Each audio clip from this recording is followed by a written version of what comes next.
Bonjour, le rapport de l'assurance 2019 évoque l'avis du contrat et l'obligation de conseil de l'assureur, par exemple, dans le cadre de cet avis du contrat.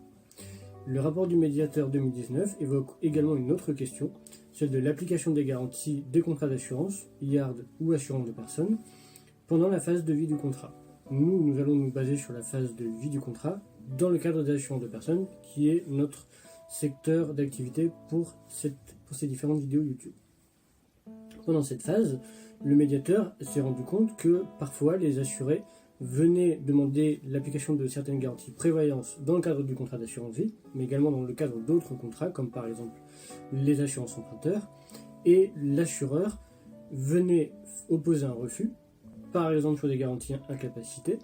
alors que du point de vue du Code de la Sécurité sociale, l'assuré était bien dans le cadre d'une incapacité.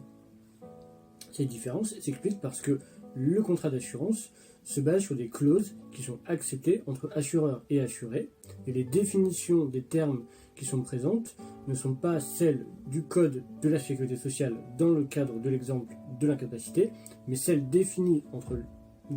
par l'assureur et acceptées par l'assuré au moment de la souscription de son contrat. Et cette différence, cette dichotomie,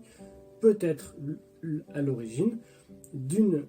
colère, d'une frustration de l'assuré. C'est pourquoi le médiateur de l'assurance pose bien le fait que l'assuré doit lire son contrat d'assurance avant de signer et précise bien dans tous ses rapports que le devoir de conseil de l'assureur trouve sa limite dans le fait que l'assuré doit s'impliquer dans l'acte de souscription de son contrat d'assurance. Tout simplement.